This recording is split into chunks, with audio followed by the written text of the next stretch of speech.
Queste sono le note di una famosa canzone, Balocchi e profumi, ed è proprio il titolo di questo incontro di oggi pomeriggio. Da bambina andavo a slissegare sui fossi ghiacciati con le sgalmare di legno sotto le quali si mettevano le brocche, cioè dei chiodini piatti che servivano a tenere insieme il legno della suola e a farlo durare di più. Questo gioco mi piaceva moltissimo. Qualche volta capitava che il ghiaccio si rompesse e si tornava a casa tutti bagnati.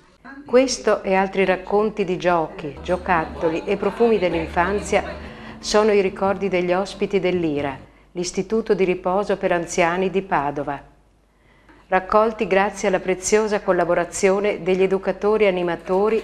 Sono stati pubblicati in un piccolo volume, Balocchi e profumi, che l'associazione Lions Pro Selectute ha presentato nell'ambito delle manifestazioni Anziani per Padova 2012.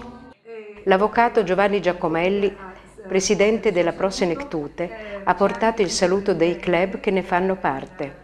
Padova Ost, dal Padova Certosa, dal Gatta Melata, dal Padova Morgagni, dal Padova San Pelagio, dal Padova Elena Cornaro Piscopia, dal Carraresi, dall'Abano Terme Euganee e da Abano Gaspara Stampa. Quali sono gli scopi di questa Pro Selectute? Serietà, cultura e sensibilità. Nella loro spontaneità, i racconti degli anziani sanno trasmettere valori profondi. I giochi seguono il ritmo delle stagioni. Per festeggiare la fine dell'inverno uscivamo tutti e andavamo in giro per le strade a battere marzo con bidoni di latta e bastoni. Più era il fracasso e più si pensava che la bella stagione fosse invogliata a presentarsi.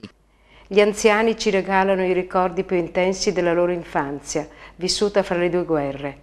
Tempi difficili, tempi in cui si diventava grandi presto.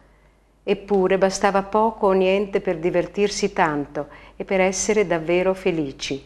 Il salto della corda è un gioco che potevamo fare sia maschi che femmine. Servivano agilità, senso del ritmo e fiato. Bisognava avere una corda abbastanza lunga. 2 bambini la tenevano alle estremità e la facevano girare, mentre un altro saltava.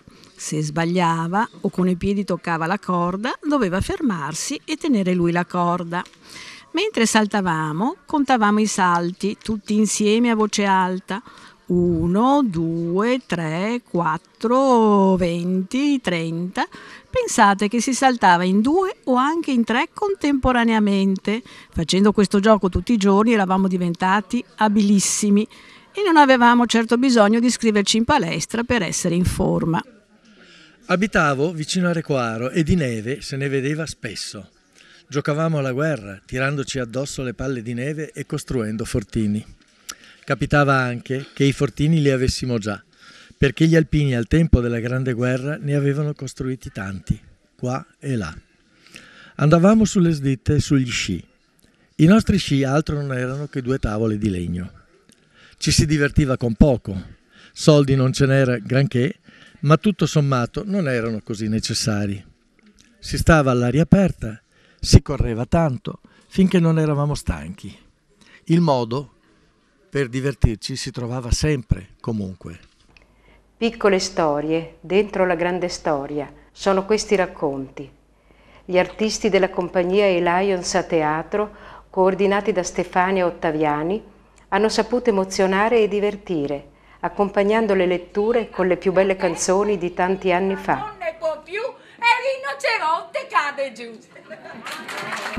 Quelle volevi tu e fame, ma si sa che quella la vorresti regalare.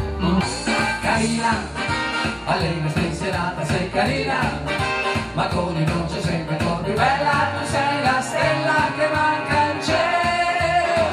Perché carina, carina, carina sei tu, simpatica e dolce ogni giorno di più, e con il tuo candore, carina, tu sei fatta per amare. Senti bella come un sogno incompiuto, come quello